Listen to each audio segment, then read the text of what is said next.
All of you are welcome to the group. For those of you who are new to the channel, I hope you'll subscribe by the end of this film. So the SEC has been letting out some pretty big news over the last couple of weeks. And of course, the SEC case against Ripple and XRP being closed was one of the biggest news stories lately. Now everyone is asking, what's next? Because once more, what have we been hearing for the past 2 weeks? ETFs. I think we're up to about 18 now. We're looking at this picture right now. To filed about 18 XRP ETFs. And it's crazy to think that this is what XRP is all about. It looked like the case was very big. Do not misunderstand. The case is pretty much over, which is huge, but users of Polymarket now say there is an 83% chance that an XRP ETF will be passed in 2025.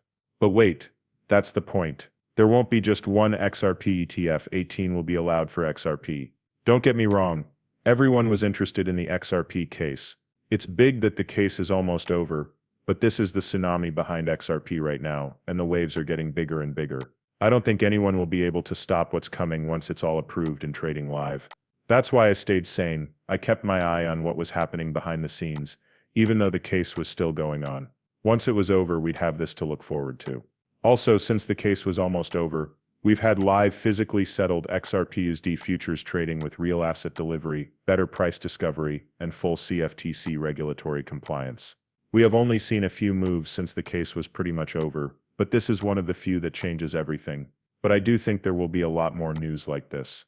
However, we are beginning to see a very bullish situation around XRP and the ETFs, even though the market has been pretty cold lately. That being said, what happens to XRP when the market gets really strong again? We have a lot to look forward to. Also, a big shout out to krippenrider on X. I think he has a YouTube account too. So give him a big shout. If you haven't already, go check him out. We can see that you're not optimistic enough. XRP saw a 7-year triangle break and go up. Big players in the market are still optimistic. In this case, it's like Graham Rodford, aka the grandfather from the Arcix exchange. By the way, guys, Arcix is going to be a big player behind XRP in areas like scalable decentralization and tokenization. SEC has been changed. The SEC's case against Ripple was dropped. US Bitcoin rules are on the way. The US government as a whole is crypto positive. BlackRock is one of the big financial players that wants to tokenize everything. We'll soon have 20 XRP ETFs. I am going to get your Bitcoin. Also, this is just like almost 20 ETF applications. Really, how can you not be optimistic about that? 20 applications for XRP ETFs. Take a look at that. The first the XRP futures product was controlled by the Commodity Futures Trading Commission. Garlinghouse almost everywhere in the US. There is a summit. As millions of RLUSD are made, soon there will be billions. AMM on the XRP ledger is currently offering a 15% annual percentage yield, which is a good way to protect yourself if you don't know what you're doing. The stablecoin bill is coming in for QE, and if everything goes as planned, the rate will be cut next session. The money supply M2 is also going up, and the war in Ukraine may end soon. What a waste of lives. Smart contracts will be added to the XRP ledger next year, along with XLS 101 and XLS 100. The price has been pretty fixed at 5x, where it started at 50 cents. XRP is expected to be added to the US's crypto stash. DXY falls. I'm lucky that I have CHF. Brent crude prices are going down. Yes, indeed. And yeah, I mean, listen, everything about crypto right now is very bullish. It's just very, very dark, because of how prices are moving. What you could see behind all of that, though, is that a bullish situation was beginning to form. That's why I said it looks like a wave is forming behind this whole area. It's not just about XRP. Don't get me wrong, XRP is probably one of the most bullish assets in the space right now. I have to tell you the truth. I'm not even being biased. Besides that, though, we go over here. Okay, institutions, right? I agree that institutions want to tokenize, but here's another way to look at it. Now we have institutions ready to take crypto in a big way, and this year crypto funds have even gone up.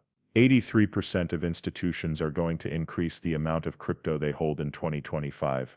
And this comes from a Coinbase poll of institutional investors. That's why we think about it, right? Stores want to sell their goods, but institutions want to buy them. I think that's crazy. When I think about how big this room will be in 2 months, I do believe it will surprise everyone. A lot of people are going to be shocked by what happens next. There is a lot of money ready to be put into crypto. There will be a huge shift in how institutions use crypto. Also, while we're on the subject, do you remember this video clip from David Schwartz?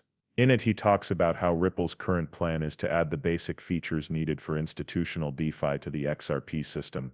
This will eventually lead to retail use cases that involve customers. To put it simply, they were pointing the finger at organizations as the cause. About how widely this tech will be used. If you haven't already, pay close attention. For example, you can't use an object that isn't on the blockchain as collateral for a DeFi app. They will learn that by tokenizing these real-world assets, they can suddenly target brand new use cases, brand new apps, and brand new users. The plan is to add the features that will get businesses to use it, which will then make it easier for stores to use it by a lot of people. In the next year or year and a half, DeFi won't be widely used in stores because all of the uses are pretty much just guesswork. In other words, they're either games for fun or games for money.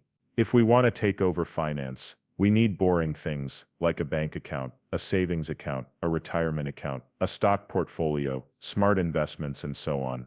A bunch of deposit notes. Everyday tasks are what make it possible for us to build the dull things we need to. Bring in businesses with these tools around Tokenizer over the next year and a half to 2 years. That's the plan. What they're going to do is stupid.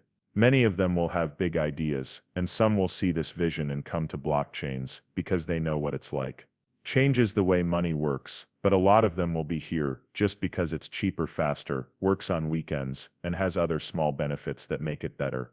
Okay, please don't believe me when I tell you to get something better. It's not going to change the world. You think it's better enough? Then we should be able to really turn that corner in a year and a half to 2 years.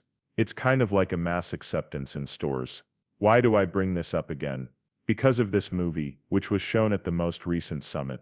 This is from the Digital Assets Summit, put on by Blockworks. Marcus in Venture talks about the DeFi plan.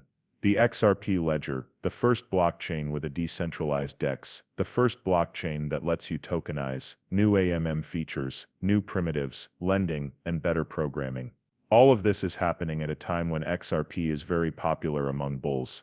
It's going to be very easy for institutions to start using DeFi after this. Look it over. While we're on the subject of what Ripple has been doing, we'd love to hear more about your plan. I know you just recently announced an enterprise DeFi plan. How do you think Ripple fits into this idea of tokenization? Future. Okay, I'll break this down into 2 parts. The part of Ripple's that I'm responsible for is called Ripple Access, and it's where all of Ripple's contributions to the XRP ledger's Layer 1 blockchain are kept. You brought up the institutional DeFi roadmap that we're working on there. What this means is that we have a group of product engineers who add new financial primitives and compliance tools to the XRP ledger. More standard financial markets can be added to the chain, which can really help this change happen. But I also want to point out that the XRP ledger has had features built in from the start that allow institutional DeFi. It is the first blockchain to have a decentralized market built right into the protocol. It was the first blockchain that let you turn things into tokens. Back then, when no one knew about word tokenization, we called it IOU. As time has gone on, we've added more tools, such as Clorox compliance features and decentralized identity. An AMM was shown off last year,